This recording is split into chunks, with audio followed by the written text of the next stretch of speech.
नमस्कार दोस्तों, स्वागत है आप सभी का हमारे YouTube चैनल लो समझ लो में। मैं प्रदीप कुमार आप सभी का स्वागत करता हूं।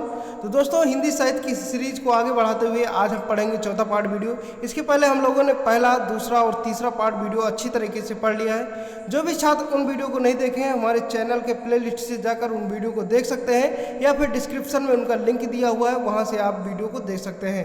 प्रत्येक वीडियो का PDF बिल्कुल मुफ्त दिया जाता है। आप PDF डिस्क्रिप्शन में लिंक दिया हुआ है, वहाँ से डाउनलोड कर सकते हैं, या फिर हमारा टेलीग्राम चैनल ज्वाइन कर लीजिए। टेलीग्राम चैनल का लिंक डिस्क्रिप्शन में मिल जाएगा।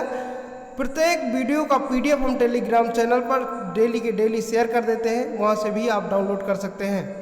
चलिए हम क्वेश्चन को स्टार्ट करते हैं। क्वेश्चन को स्टार्ट करने से पहले मैं बता दूं कि जो छात्र हमारे चैनल पर पहली बार आए हैं, यानी नए व्यूअर्स हैं, चैनल को जरूर सब्सक्राइब कर लीजिएगा, बेल आइकन को प्रेस कर लेना। इससे क्या होगा कि हम जो भी वीडियो अपलोड करेंगे उसका नोटिफिकेशन आपको मिलता रहेगा और अपनी तैयारी को एक नई दिशा दे सकेंगे। क्वेश्चन नंबर 151 है। इसके पहले हमने 150 क्वेश्चन बता दिए हैं 3 पार्ट वीडियो तक में। ओके, तो 151 नंबर से इसमें चलेंगे। क्वेश्चन है, सुमित्रानंदन पंत का जन्म वर्ष है। 4 ऑप्शन है आपके सामने, बताना है इसका राइट ऑप्शन क्या हो जाएगा। 1889 ईस्वी, 1900 ईस्वी, 1907 ईस्वी या 1897 ईस्वी। करेक्ट ऑप्शन हो जाएगा बी, 1900 ईस्वी। ओके, तो बी जो है आपका राइट ऑप्शन हो जाएगा 1900 ईस्वी। सुमित्रानंदन पंत का जन्म कब हुआ था? सन 1900 ईस्वी में। ओके, याद रखेंगे। चलिए अगला क्वेश्चन देखते हैं। अगला क्वेश्चन है क्वेश्चन नंबर 152। परिवर्तन कविता के रचयिता है, बताना है परिवर्तन कविता के रचयिता कौन है। 4 ऑप्शन है आपके सामने, प्रसाद, निराला, पंत, महादेवी वर्मा। बिल्कुल इजी क्वेश्चन है और इम्पॉर्टेंट क्वेश्चन भी है। बताना है कमेंट बॉक्स में इसका राइट आंसर क्या हो जाएगा। करेक्ट ऑप्शन हो जाएगा सी, पंत। ओके, इनका पूरा नाम है सुमित्रानंदन पंत। परिवर्तन कविता के रचयिता कौन है? सुमित्रानंदन पंत। याद रखना। वैसे तो इनके कई कविताएं हैं, जैसे वीणा, युगपत, वाणी, किरण आदि बहुत सारी रचनाएं हैं, और उनमें से परिवर्तन कविता भी पंत की है। याद रखेंगे। आगे देखेंगे। प्रश्न संख्या 153।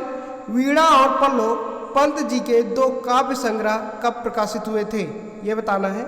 वीणा और पल्लो पंत जी के 2 काव्य संग्रह कब प्रकाशित हुए थे? 1925 ईस्वी में, 1927 ईस्वी में, 1930 ईस्वी में और 1935 ईस्वी में। राइट ऑप्शन हो जाएगा 1927 ईस्वी में। याद रखेंगे। वीणा और पल्लो पंत जी की 2 काव्य संग्रह कब प्रकाशित हुए थे? 1927 ईस्वी में। याद रखेंगे। बी आपका जो है करेक्ट ऑप्शन हो जाएगा। चलिए नेक्स्ट प्रश्न देखते हैं।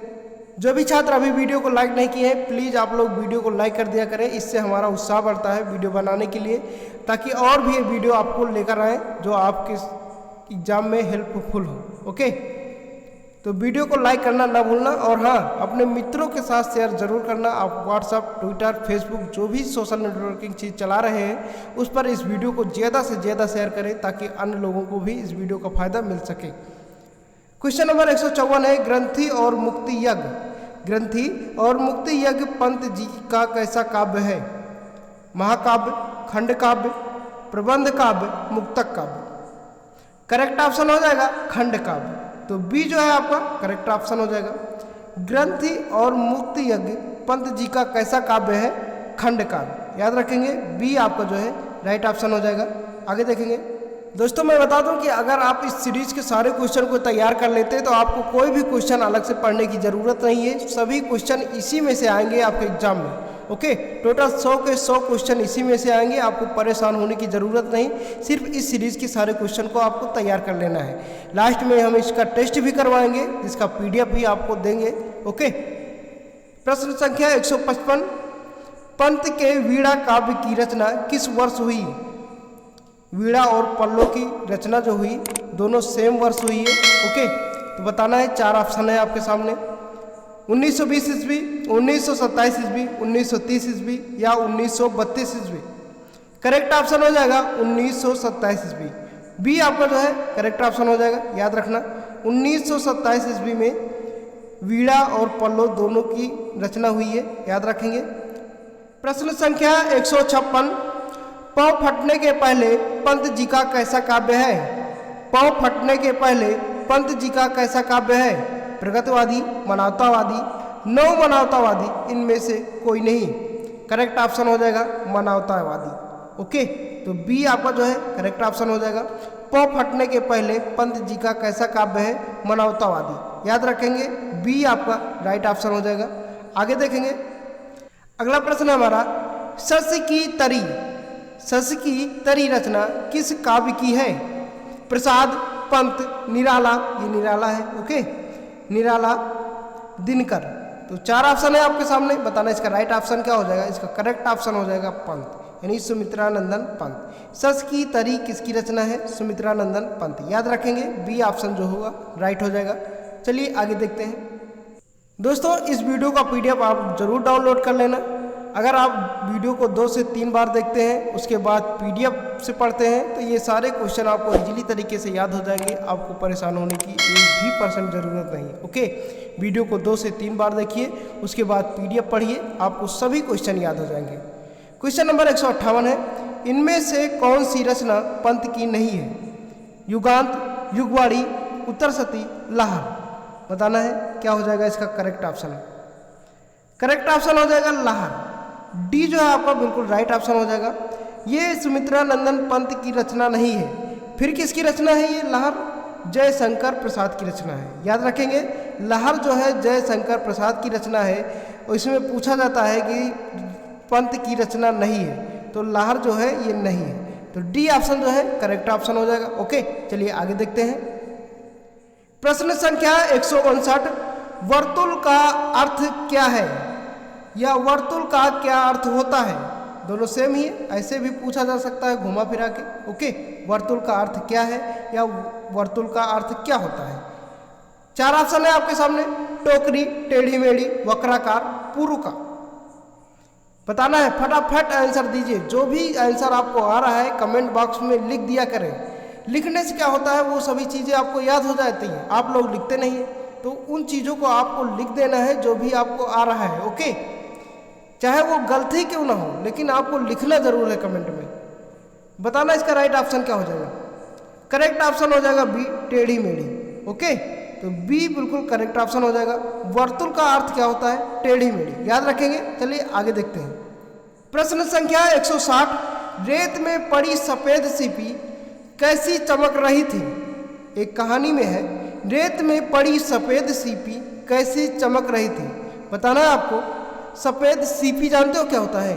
जो नदी में मिलती है, नदी में मिलती है। अगर आप नदी के किनारे नहीं देखे हो, तो आपके घर जब आपका मकान बना होगा, तो मोरंग जो आता है, मोरंग जिससे घर बनता है, मोरंग में वो सीपी निकलती हैं, ओके, सफेद सीपी। याद रखेंगे। बताना इसका करेक्ट ऑप्शन क्या होगा। जैसे मोती, जैसे सर्प, जैसे हीरा, जैसे रत्न। 4 ऑप्शन है, करेक्ट ऑप्शन क्या हो जाएगा? जैसे मोती, यानी ए ऑप्शन बिल्कुल करेक्ट हो जाएगा। रेत में पड़ी सीपी कैसे चमक रही थी? जैसे मोती। याद रखेंगे, कैसे चमक रही थी? जैसे मोती, ओके। तो ए आपका करेक्ट ऑप्शन हो जाएगा। नेक्स्ट देखते हैं। प्रश्न संख्या 161, मंजरीत का अर्थ क्या होता है? या मंजरीत का क्या अर्थ होता है? दोनों तरह से पूछा जा सकता है आपसे क्वेश्चन। तो बताना है करेक्ट ऑप्शन क्या हो जाएगा। मन वाला, वेदना, खिलना, फला फूला। बताइए फटाफट क्या आंसर हो जाएगा। फला फूला। डी आपका जो है करेक्ट ऑप्शन हो जाएगा। मंजरीत का अर्थ क्या होता है? फला फूला। याद रखेंगे। आगे देखते हैं। प्रश्न संख्या 162, सुरपत किसको कहा जाता है? बताइए, सुरपत किसको कहा जाता है? जल्दी लाइव क्लास आप लोगों की शुरुआत होने वाली है। सुरपत किसको कहा जाता है? विष्णु को, इंद्र को, सूर्य को, राजा को। 4 ऑप्शन है आपके सामने। बताना इसका करेक्ट ऑप्शन क्या हो जाएगा। राइट ऑप्शन हो जाएगा इंद्र को। तो बी जो है आपका करेक्ट ऑप्शन हो जाएगा। सुरपत किसे कहा जाता है? इंद्र को। इंद्र भगवान को सुरपत कहा जाता है। याद रखेंगे। चलिए आगे देखते हैं। प्रश्न संख्या 163, उपल का क्या अर्थ होता है? बताइए, या उपल का क्या अर्थ है? बताइए। ऊपरी, सोला, ओला, इनमें से कोई नहीं। 4 ऑप्शन है आपके सामने। बताना इसका राइट ऑप्शन क्या हो जाएगा। फटाफट कमेंट में आंसर दीजिए। देखिए, इसका राइट ऑप्शन हो जाएगा ओला। तो सी आपका जो है करेक्ट हो जाएगा। उपल का क्या अर्थ है? ओला। याद रखेंगे। सी आपका जो है राइट ऑप्शन हो जाएगा। आगे देखते हैं। प्रश्न संख्या 164, कौन कभी धुआं बन जाता है तो कभी काला काजल? बताइए, कौन कभी धुआं बन जाता है तो कभी काला काजल। 4 ऑप्शन है आपके सामने, पृथ्वी, वायु, बादल, उक्त सभी। बिल्कुल इजी क्वेश्चन है, सभी को आ रहा होगा। कमेंट बॉक्स में जरूर आंसर बताना, जिनको भी आ रहा है कमेंट बॉक्स में जरूर आंसर बताना इसको। देखिए इसका राइट ऑप्शन हो जाएगा बादल, बिल्कुल इजी था ना। तो सी जो है आपका करेक्ट ऑप्शन हो जाएगा। बादल कभी धुआं बन जाता है तो कभी काला काजल। ओके, चलिए आगे देखते हैं। प्रश्न संख्या 165, प्रखर का अर्थ क्या होता है? बताइए, प्रखर का अर्थ क्या है या क्या होता है? ओके, तेजवान, तेजी से, खरा, उक्त सभी। फटाफट आंसर बताइए। देखिए इसका राइट ऑप्शन हो जाएगा बी, तेजी से। तो बी आपका जो है करेक्ट ऑप्शन हो जाएगा। प्रखर का क्या अर्थ होता है? तेजी से, याद रखेंगे। आगे देखते हैं। प्रश्न संख्या 166, सोन जूही की लता को कवि ने किसकी लता बताया है? सोन जूही की लता को कवि ने किसकी लता बताया है? वात्सल्य की, ममता की, वन की, स्नेह की। 4 ऑप्शन है, फटाफट आंसर बताइए। इसका राइट ऑप्शन क्या हो जाएगा? इसका राइट ऑप्शन हो जाएगा ममता की। तो बी जो है आपका करेक्ट ऑप्शन हो जाएगा, याद रखना। सोन जूही की लता को कवि ने किसकी लता बताया है? ममता की। तो बी ऑप्शन जो है करेक्ट हो जाएगा। चलिए नेक्स्ट देखते हैं। अभी भी जो छात्र वीडियो को लाइक नहीं किए, प्लीज़ आप लोग वीडियो को लाइक कर दीजिए। बड़ी मेहनत से हम वीडियो बनाते हैं। पीडीएफ आपको विद आंसर के साथ देंगे। पीडीएफ डाउनलोड कीजिएगा तो उसमें आंसर भी लगा होगा। आप आसानी से तैयारी कर सकते हैं इस चैनल के माध्यम से। स्नातक के बहुत सारे छात्र इस चैनल से पढ़कर काफ़ी अच्छे मार्क लाए हैं स्नातक में। आप भी चैनल को सब्सक्राइब कर लीजिए, आप भी वीडियो को लाइक करिए, आपके भी नंबर अच्छे आएंगे। ओके, प्रश्न संख्या 167, इनमें से कौन सी रचना पंत की नहीं है? बताना है। वीणा, ग्रंथि, यामा, युगवाणी। देखिए इसका करेक्ट ऑप्शन हो जाएगा यामा। बिल्कुल इजी क्वेश्चन है, सभी को पता होगा कि यामा किसकी रचना है? महादेवी वर्मा की है। ओके, वैसे तो पंत की कई सारी रचनाएं हैं, जैसे वीणा, युगपत, वाणी, किरण, तो इनकी बहुत सारी रचनाएं हैं। उनमें से जो यामा है, यामा महादेवी वर्मा की है। तो याद रखना सी ऑप्शन करेक्ट हो जाएगा। आगे देखते हैं। प्रश्न संख्या 168, सुमित्रा नंदन पंत द्वारा रचित नौका विहार की विधा क्या है? बताना है। सुमित्रा नंदन पंत द्वारा रचित नौका विहार की विधा क्या है? यात्रा वृत्तांत, संस्मरण, रेखा चित्र, कविता। 4 ऑप्शन है आपके सामने, बताना इसका राइट ऑप्शन क्या हो जाएगा? करेक्ट ऑप्शन हो जाएगा डी, कविता। क्या हो जाएगा? डी। नौका विहार क्या है? एक कविता है, याद रखेंगे, पोयम। डी आपका जो है करेक्ट ऑप्शन हो जाएगा। चलिए नेक्स्ट देखते हैं। 169 नंबर क्वेश्चन है, किस कवि ने 1936 में युगांत कृत की रचना कर छायावाद के अंत की घोषणा की? इंपॉर्टेंट क्वेश्चन है। प्रसाद, पंत, निराला, महादेवी वर्मा। करेक्ट ऑप्शन हो जाएगा पंत, सुमित्रा नंदन पंत। तो बी आपका करेक्ट ऑप्शन हो जाएगा। चलिए आगे देखते हैं। प्रश्न संख्या 170, ना जाने नक्षत्रों से कौन निमंत्रण देता मुझको मौन। पंक्ति में कौन सी भावना मुखरित है? ये बताना है आपको। रहस्यवाद, मानवतावाद, आदर्शवाद, प्रकृतिवाद। 4 ऑप्शन है आपके सामने, बताना इसका राइट ऑप्शन क्या हो जाएगा? इसका करेक्ट ऑप्शन हो जाएगा प्रकृतिवाद। तो डी ऑप्शन जो है करेक्ट हो जाएगा। ओके, यहाँ याद रखना, ना जाने नक्षत्रों से कौन निमंत्रण देता मुझको मौन, इसमें कौन सी भावना मुखरित है? प्रकृतिवाद। तो डी आपका करेक्ट ऑप्शन हो जाएगा, याद रखेंगे। चलिए आगे देखते हैं। प्रश्न संख्या 171, सुमित्रा नंदन पंत रचित प्रथम कविता है? यानी सुमित्रा नंदन पंत द्वारा रचित प्रथम कविता है। गिरजे का घंटा, नौका विहार, एक तारा, परिवर्तन। करेक्ट ऑप्शन हो जाएगा गिरजे का घंटा। तो ए आपका जो है राइट ऑप्शन हो जाएगा। पंत द्वारा रचित प्रथम कविता कौन है? गिरजे का घंटा, याद रखेंगे। आगे देखते हैं। प्रश्न संख्या 172, किस कवि ने अपनी रचनाओं में अरविंद दर्शन को अभिव्यक्त किया है? किस कवि ने अपनी रचनाओं में अरविंद दर्शन को अभिव्यक्त किया है? माखनलाल चतुर्वेदी, सुमित्रा नंदन पंत, श्रीधर पाठक या महादेवी वर्मा। 4 ऑप्शन है, फटाफट बताइए इसका राइट ऑप्शन क्या हो जाएगा?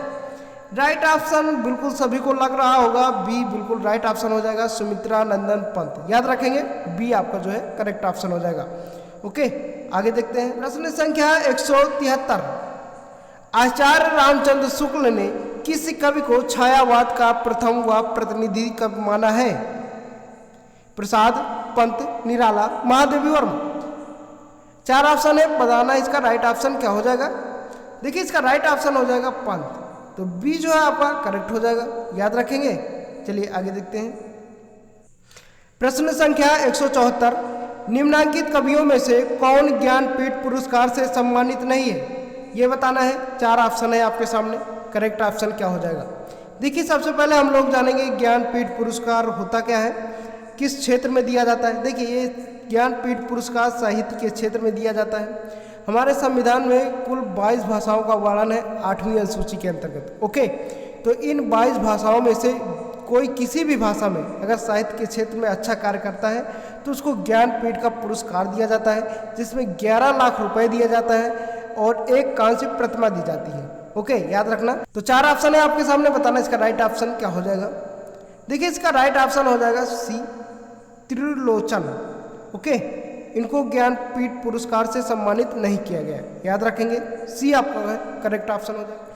प्रश्न संख्या 175, सैकत सैया का दुग्ध धवल तनवंगी गंगा ग्रीष्म विरल। पंक्त में सैकत का अर्थ है सुकोमल, छीड़काय, तट, बालू। इसका राइट ऑप्शन हो जाएगा बालू। सैकत का क्या अर्थ है? बालू। याद रखना, सैकत का क्या अर्थ होता है? बालू। ओके, इंपॉर्टेंट क्वेश्चन है, आगे देखते हैं। 176 नंबर है, द्रुत झरो जगत के जीर्ण पत्र किस कवि की पंक्ति है? प्रसाद, पंत, निराला, महादेवी वर्मा। करेक्ट ऑप्शन हो जाएगा बी, पंत। तो बी आपका जो है करेक्ट ऑप्शन हो जाएगा। द्रुत झरो जगत के जीर्ण पत्र किसकी रचना है या किसकी पंक्ति है? सुमित्रा नंदन पंत की, याद रखेंगे। आगे देखते हैं। प्रश्न संख्या 177, छोड़ ध्रुवों की मृदु छाया, तोड़ प्रकृति से भी माया, बाले तेरे बाल जाल में कैसे उलझा दूं लोचन, में कवि पंक्त का कौन सा स्वरूप है? 4 ऑप्शन है आपके सामने, परिवर्तनवादी, अरविंद दर्शन वाले, प्रकृति के सुकुमार, मानवतावादी। देखिए इसका राइट ऑप्शन हो जाएगा सी, प्रकृति के सुकुमार कवि पंक्त। ओके, तो सी आपका जो है राइट ऑप्शन हो जाएगा। प्रश्न संख्या 178, नौका विहार कविता का संदेश है। नौका विहार कविता का क्या संदेश है ये आपको बताना है। तो 4 ऑप्शन है आपके सामने, बताना इसका राइट ऑप्शन क्या हो जाएगा। पहला ऑप्शन है गंगा की अविरल प्रवाहमान धारा के समान जीवन जगत का भी शाश्वत प्रवाह है। गंगा की जलधारा में नौका विहार होता है, गंगा में बहती रहे या संसार भी चलता रहे। 4 ऑप्शन है, इसका राइट ऑप्शन हो जाएगा ए, गंगा की अविरल प्रवाहमान धारा के समान जीवन जगत का भी शाश्वत प्रवाह है। तो ए आपका करेक्ट ऑप्शन हो जाएगा, याद रखना। नौका विहार कविता का यही संदेश है, गंगा की अविरल प्रवाहमान धारा के समान जीवन जगत का भी शाश्वत प्रवाह है, याद रखेंगे। ए आपका जो है करेक्ट ऑप्शन हो जाएगा। आगे देखते हैं। प्रश्न संख्या 179, पंत की नौका विहार कविता में किस स्थल की गंगा का उल्लेख है? बताना है, पंत की नौका विहार कविता में किस स्थल की गंगा का उल्लेख है, यानी कहाँ की गंगा का उल्लेख है। गंगा तो एक ही है पर कई जगह भी हैं, जैसे कानपुर गंगा और रायबरेली में, इलाहाबाद में, काला काकर में, हरिद्वार में। ओके, तो ये जगह पूछ रहा है। तो 4 ऑप्शन है आपके सामने, रायबरेली, इलाहाबाद, काला काकर, हरिद्वार। करेक्ट ऑप्शन हो जाएगा काला काकर, जो कि प्रतापगढ़ में है, याद रखेंगे। ओके, तो करेक्ट ऑप्शन क्या हो जाएगा? सी। आगे देखते हैं। प्रश्न संख्या 180, किस कवि का जन्म अल्मोड़ा के कौसानी ग्राम में हुआ था? किस कवि का जन्म अल्मोड़ा के कौसानी ग्राम में हुआ था? सुमित्रा नंदन पंत, बालकृष्ण शर्मा, मैथिली शरण गुप्त, जयशंकर प्रसाद। करेक्ट ऑप्शन हो जाएगा सुमित्रा नंदन पंत। इनका जन्म कहाँ हुआ था? अल्मोड़ा के कौसानी नामक ग्राम में। ओके, ये अल्मोड़ा है कहाँ? ये उत्तराखंड में है, हम पहले भी बता चुके हैं, ये उत्तराखंड में है, याद रखेंगे। ओके, इनका जन्म कब हुआ था इसको भी बताया, 1900 ईस्वी में, याद रखेंगे। आगे देखते हैं। प्रश्न संख्या 181, पंत जी और पल्लव किसके द्वारा लिखित लेख माला है? मुंशी प्रेमचंद, बच्चन सिंह निराला, आचार्य रामचंद्र शुक्ल। तो 4 ऑप्शन है, बताना इसका राइट ऑप्शन क्या हो जाएगा। देखिए इसका राइट ऑप्शन हो जाएगा डी, आचार्य रामचंद्र शुक्ल। ओके, तो डी आपका जो है करेक्ट ऑप्शन हो जाएगा, याद रखेंगे। पंत जी और पल्लव किसके द्वारा लिखित लेख माला है? यह है आचार्य रामचंद्र शुक्ल। ओके, तो डी आपका जो है राइट ऑप्शन है। चलिए आगे देखते हैं। प्रश्न संख्या 182, कला और बूढ़ा चांद किस कवि का काव्य ग्रंथ है? याद रखेंगे, इंपॉर्टेंट क्वेश्चन है। कला और बूढ़ा चांद किस कवि का काव्य ग्रंथ है? पंत मैथिली शरण गुप्त, दिनकर, सुभद्रा कुमारी चौहान। राइट ऑप्शन हो जाएगा पंत, यानी सुमित्रा नंदन पंत। कला और बूढ़ा चांद किसी कवि का काव्य ग्रंथ है? पंत जी का, याद रखना। ओके, आगे देखते हैं। प्रश्न संख्या 183, जलियांवाला बाग में वसंत किसकी रचना है? जलियांवाला बाग में वसंत किसकी रचना है? जलियांवाला बाग हत्याकांड आप लोगों ने पढ़ा ही होगा। 13 अप्रैल 1919 को हुआ था, जिसमें ब्रिटिश सरकार जनरल डायर ने बिल्कुल निसहाय लोग जिनके पास कोई हथियार नहीं था उन पर गोली चलाने का आदेश दे दिया था। करीब लाखों लोग मारे गए थे, बच्चे भी मारे गए थे, महिलाएं भी मारे गए थे, बूढ़े भी मारे गए थे, सभी लोग मारे गए थे। तो ये बहुत निर्मम हत्या थी उस समय की, जो 13 अप्रैल 1919 को घटित हुई थी। इसके विषय में आप लोगों ने पढ़ा ही होगा। ओके, तो जलियांवाला बाग में वसंत किसकी रचना है? रामधारी सिंह दिनकर, बालकृष्ण शर्मा, महादेवी वर्मा, सुभद्रा कुमारी चौहान। करेक्ट ऑप्शन हो जाएगा डी, सुभद्रा कुमारी चौहान। तो डी आपका जो है करेक्ट ऑप्शन हो जाएगा। जलियांवाला बाग में वसंत किसकी रचना है? सुभद्रा कुमारी चौहान, याद रखेंगे। चलिए आगे देखते हैं। प्रश्न संख्या 184, सूर्यकांत त्रिपाठी निराला कहाँ के मूल निवासी थे? बताइए। उन्नाव, कानपुर, रायबरेली, हरदोई। देखिए इसका राइट ऑप्शन हो जाएगा उन्नाव। ओके, तो ए आपका जो है करेक्ट ऑप्शन हो जाएगा। सूर्यकांत त्रिपाठी निराला कहाँ के मूल निवासी थे? उन्नाव के। ओके, आगे देखते हैं। प्रश्न संख्या 185, सुरपत के हम ही हैं अनुचर। सुरपत जानते हो किसे कहा जाता है? अभी हमने बताया, इंद्र भगवान को। तो सुरपत के हम ही हैं अनुचर, इस पंक्ति में अनुचर शब्द किसके लिए प्रयुक्त हुआ है? लहर, सागर, बादल, पर्वत। 4 ऑप्शन है आपके सामने, बताना इसका राइट ऑप्शन क्या हो जाएगा। देखिए करेक्ट ऑप्शन हो जाएगा सी, बादल। ओके, अनुचर शब्द किसके लिए प्रयोग हुआ है? बादल के लिए हुआ है, तो यानी सी आपका जो है करेक्ट ऑप्शन हो जाएगा। ओके, चलिए आगे देखते हैं। प्रश्न संख्या 186, न जाने खद्दोतों से कौन मुझे पथ दिखलाता तब मौन, उपयुक्त पंक्तियां किस कविता से उद्गृत हैं? तो बताना है सोन जूही, नौका विहार, बादल, मौन निमंत्रण। देखिए बिल्कुल इजी क्वेश्चन है, जैसा कि आपको क्वेश्चन पढ़ के लग गया होगा कि इसका करेक्ट ऑप्शन क्या होने वाला है। इसका करेक्ट ऑप्शन होने वाला है मौन निमंत्रण। ओके, तो डी आपका जो है करेक्ट ऑप्शन हो जाएगा। आगे देखते हैं। अगला प्रश्न है 187, प्रकृति का सुकोमल कवि किसे कहा जाता है? बताना है प्रकृति का सुकोमल कवि किसे कहा जाता है? सूर्यकांत त्रिपाठी निराला, सुमित्रा नंदन पंत, जयशंकर प्रसाद, हरवंश राय बच्चन। करेक्ट ऑप्शन हो जाएगा सुमित्रा नंदन पंत। बी आपका जो है राइट ऑप्शन हो जाएगा। प्रकृति का सुकोमल कवि, बिल्कुल निर्मल कवि किसे कहा जाता है? सुमित्रा नंदन पंत। बी आपका जो है करेक्ट ऑप्शन हो जाएगा, याद रखेंगे। जो छात्र अभी वीडियो को लाइक नहीं किए प्लीज आप लोग वीडियो को लाइक कर दीजिए। ओके, लाइक नहीं करते तो हमारा मन थोड़ा डाउन हो जाता है कि क्यों वीडियो बनाएं, जब आप लोगों को वीडियो पसंद ही नहीं आ रहा है तो क्यों वीडियो बनाएं। इसलिए आप लोग वीडियो को लाइक कर दीजिए, हमारा उत्साह बढ़ाइए ताकि हम जल्दी से जल्दी वीडियो अपलोड करते रहें। प्रश्न संख्या 188, नौका विहार कविता में पंत जी ने किस नदी का चित्रण किया? नौका विहार कविता में पंत जी ने किस नदी का चित्रण किया? बेतवा नदी, गंगा नदी, यमुना नदी, गोमती नदी। 4 नदी दिए गई हैं, बताना है करेक्ट ऑप्शन क्या हो जाएगा। राइट ऑप्शन हो जाएगा गंगा नदी। तो बी आपका जो है करेक्ट ऑप्शन हो जाएगा। ओके, आगे देखते हैं। प्रश्न संख्या 189, जगत के जीर्ण पत्र कविता पंत जी के किस काव्य संकलन का अंश है? ये बताना है कि जगत के जीर्ण पत्र कविता पंत जी के किस काव्य संकलन का अंश है? युगांत, गुंजन, पल्लो, अतिमा। देखिए इसका राइट ऑप्शन हो जाएगा युगांत। तो ए आपका जो है करेक्ट ऑप्शन हो जाएगा, याद रखेंगे। ओके, इंपॉर्टेंट क्वेश्चन है। आगे अगला प्रश्न है 190, यह मेरी गोदी की शोभा, यह मेरी गोदी की शोभा सुख सुहाग की है लाली, उपयुक्त पंक्तियां किस कविता से उद्गृत हैं? मेरा नया बचपन, वीरों का कैसा हो वसंत, बालिका का परिचय, झांसी की रानी। 4 ऑप्शन है, बताना इसका राइट ऑप्शन क्या हो जाएगा। इसका करेक्ट ऑप्शन हो जाएगा बालिका का परिचय।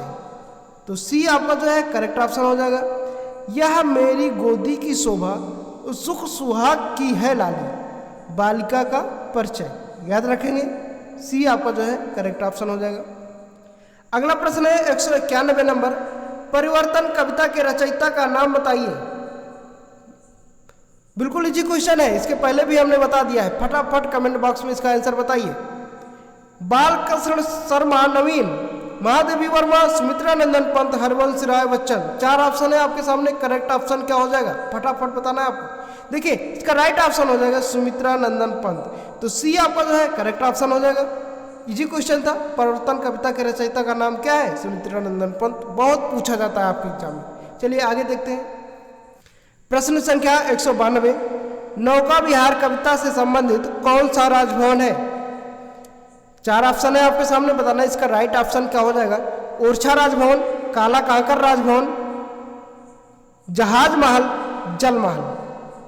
करेक्ट ऑप्शन हो जाएगा काला कांकर राजभवन। तो बी आपका जो है करेक्ट ऑप्शन हो जाएगा। ओके, नौका विहार कविता से संबंधित कौन सा राजभवन है? काला कांकर राजभवन। ओके, याद रखेंगे। ये काला कांकर हमारे यहाँ से 50 किलोमीटर की दूरी पर है। यहाँ मैं गया भी हूँ, इस भवन को देखा भी हूँ। ओके, तो बी आपका जो है करेक्ट ऑप्शन हो जाएगा। चलिए आगे देखते हैं।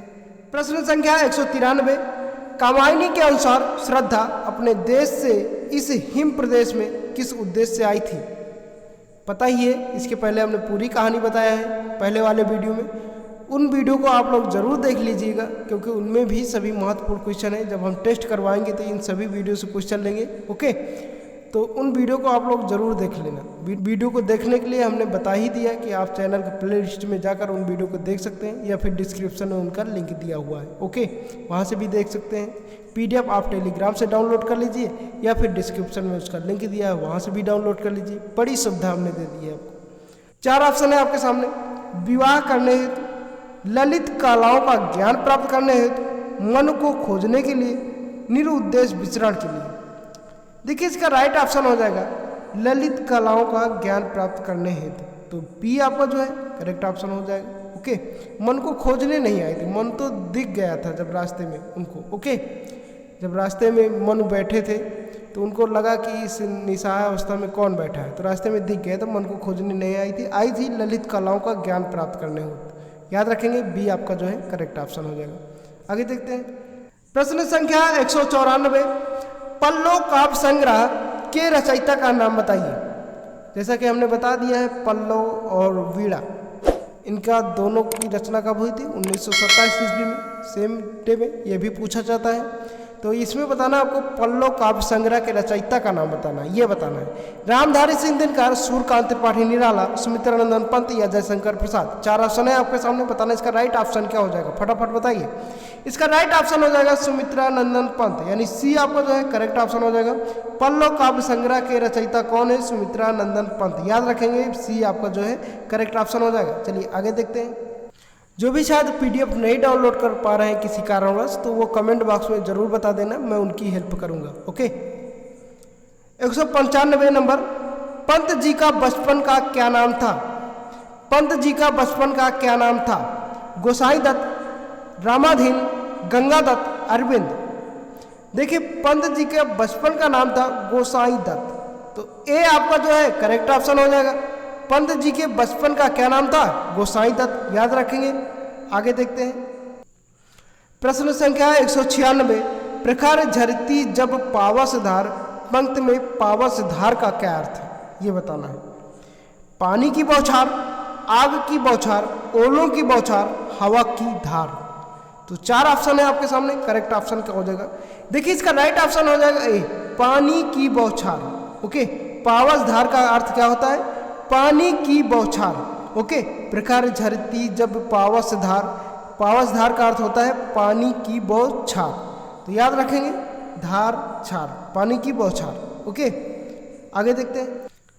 प्रश्न संख्या 197, पंत की तुलना किस साहित्यकार से की गई है, ये बताना है। अरस्तु, सीले, किट्स या वर्ड्सवर्थ। देखिए 4 ऑप्शन है आपके सामने, इसका राइट ऑप्शन हो जाएगा सी, किट्स। ओके, किट्स, पंत की तुलना किससे की गई है? किट्स। तो सी आपका जो है करेक्ट ऑप्शन हो जाएगा। प्रश्न संख्या 198, कनक छाया में जबकि सकाल, खोलती कलिका उनके द्वार। उपयुक्त पंक्तियां किस कविता की हैं? मौन निमंत्रण, नौका विहार, बादल, सोनजूही। बताना इसका राइट ऑप्शन क्या हो जाएगा? इसका करेक्ट ऑप्शन हो जाएगा ए, मौन निमंत्रण। ओके, तो ए आपका जो है करेक्ट ऑप्शन होगा। आगे देखते हैं। प्रश्न संख्या 199, पर्वत से लघु धूलि, धूलि से पर्वत बन, पर्वत से लघु धूलि, धूलि से पर्वत बन, पल में साकार। यह पंक्ति किस कविता से उद्गृत है? कामायनी, साकेत, नौका विहार, बादल। 4 ऑप्शन है, करेक्ट ऑप्शन क्या हो जाएगा? इसका राइट ऑप्शन हो जाएगा डी, बादल। ओके, यह कविता किससे उद्गृत है? बादल से। ओके, याद रखेंगे, डी आपका जो है करेक्ट ऑप्शन हो जाएगा। पर्वत से लघु धूलि, धूलि से पर्वत बन, पल में साकार, कहाँ से लिया गया है? बादल से। तो डी आपका जो है करेक्ट ऑप्शन हो जाएगा। आगे देखते हैं। प्रश्न संख्या 200, हम अनिकेत, हम अनिकेत, हम तो रमते राम, हमारा क्या घर क्या दर कैसा वतन, किसने लिखा? बताना है, बहुत अच्छा लिखा है। हम अनिकेत, हम अनिकेत, हम तो रमते राम, हमारा क्या घर हमारा क्या दर कैसा वतन, किसने लिखा? माखनलाल चतुर्वेदी, रामधारी सिंह दिनकर, बालकृष्ण शर्मा नवीन और हरिवंश राय बच्चन। 4 ऑप्शन है, बताना इसका राइट ऑप्शन क्या हो जाएगा? करेक्ट ऑप्शन हो जाएगा बालकृष्ण शर्मा नवीन। तो सी आपका जो है करेक्ट ऑप्शन हो जाएगा। ओके, इंपॉर्टेंट है, याद रखेंगे। तो दोस्तों कैसा लगा वीडियो कमेंट बॉक्स में जरूर बताना। वीडियो को अभी भी लाइक नहीं किया तो लाइक करके जाना। ओके, अपने मित्रों के साथ शेयर करना ना भूलना। मिलते हैं नेक्स्ट वाले वीडियो में, तब तक के लिए जय हिंद, वंदे मातरम।